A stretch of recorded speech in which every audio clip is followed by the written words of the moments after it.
যুদ্ধের ভবিষ্যৎ আর মানুষ নিয়ন্ত্রণ করছে না, সিদ্ধান্ত নিচ্ছে মেশিন। একটা নয়, 10টা নয়, আকাশে উঠছে শত শত ড্রোন। কোনো পাইলট নেই, কোনো কন্ট্রোল রুম নেই, তবু তারা থামে না। তারা ভাবে, তারা যোগাযোগ করে, আর প্রয়োজন হলে আক্রমণও করে। এই ড্রোনগুলো আলাদা নয়, এরা একসাথে কাজ করে, পিঁপড়ার ঝাঁকের মতো, পাখির দলের মতো। একটাকে ধ্বংস করলে বাকিগুলো পথ বদলায়, কৌশল পাল্টায়, নিজেদের মতো করে সিদ্ধান্ত নেয়। প্রশ্ন হচ্ছে, যখন যুদ্ধের সিদ্ধান্ত নেবে কৃত্রিম বুদ্ধিমত্তা, তখন দায়টা কার? মানুষের নাকি মেশিনের? এটাই আজকের সবচেয়ে ভয়ঙ্কর প্রযুক্তি, অটোনোমাস ড্রোন সোয়ার্মস।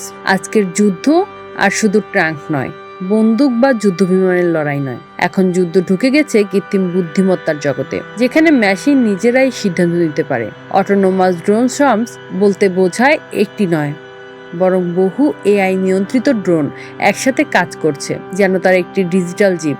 প্রতিটি ড্রোন একে অপরের সাথে যোগাযোগ করে। তারা বুঝতে পারে কোথায় যেতে হবে, কি আক্রমণ করতে হবে। এমনকি কোনো ড্রোন ধ্বংস হলে বাকি দল নতুন কৌশল ঠিক করে নেয়। এটা ঠিক পাখির ঝাঁকের মতো, কিন্তু পার্থক্য হলো এখানে প্রতিটা সদস্য চালিত হচ্ছে অ্যালগরিদম দিয়ে। এই প্রযুক্তির ভয়ঙ্কর দিকটা এখানেই। প্রচলিত যুদ্ধ ব্যবস্থায় একটি লক্ষ্যবস্তু থামাতে নির্দিষ্ট প্রতিরক্ষা ব্যবস্থা থাকে, কিন্তু যখন আকাশে একসাথে শত ড্রোন আসে, তখন প্রতিরক্ষা ব্যবস্থা বিভ্রান্ত হয়ে যায়।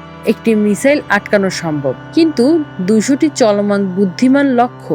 এটাই সোয়ার্মস কৌশলের শক্তি, সংখ্যা প্লাস সমন্বয় প্লাস গতি। আরেকটি বড় বিষয় হলো সিদ্ধান্ত গ্রহণের গতি।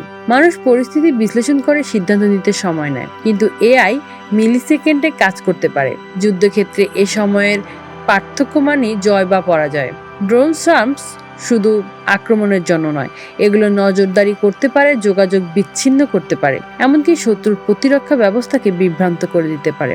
ভাবুন, একটি সোয়ার্মস প্রথমে সেন্সর অচল করে, তারপর মূল লক্ষ্যবস্তুতে আঘাত হানে। সবকিছু ঘটে কয়েক সেকেন্ডের মধ্যে। এখানেই আসে বড় প্রশ্ন, মানুষের নিয়ন্ত্রণ কতটা থাকবে? যখন একটি মেশিন নিজে সিদ্ধান্ত নেয়, দায়িত্ব কার? এই প্রযুক্তি নিয়ে বিশ্বজুড়ে নৈতিক বিতর্ক চলছে, কারণ যুদ্ধের ইতিহাসে প্রথমবার মেশিন সরাসরি জীবন মৃত্যুর সিদ্ধান্ত নিতে পারে। আরেকটি উদ্যোগ হলো এর সহজলভ্যতা।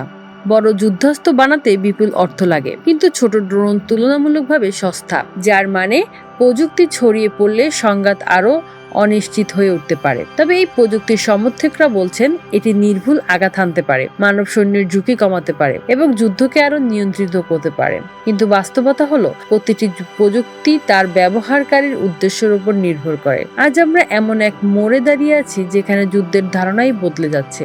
ভবিষ্যতের যুদ্ধক্ষেত্রে হয়তো থাকবে এআই সমন্বিত বাহিনী, স্বয়ংক্রিয় প্রতিরক্ষা ব্যবস্থা, আর মানুষের ভূমিকা হবে কৌশলগত সিদ্ধান্তের সীমাবদ্ধ। প্রশ্ন হলো, আমরা কি এই প্রযুক্তিকে নিয়ন্ত্রণ করতে পারবো, নাকি একদিন যুদ্ধের গতি মানুষের হাত ছাড়িয়ে যাবে? অটোনোমাস ড্রোন সোয়ার্ম শুধু একটি অস্ত্র নয়, এটা যুদ্ধের বিবর্তনের প্রতীক। প্রযুক্তি যত এগোবে, মানবতার সামনে তত বড় সিদ্ধান্ত আসবে। আমরা কি শক্তিকে বেছে নেব নাকি নিয়ন্ত্রণকে? কারণ শেষ পর্যন্ত যুদ্ধ শুধু প্রযুক্তি নয়, এটা মানুষের ভবিষ্যতের প্রশ্ন।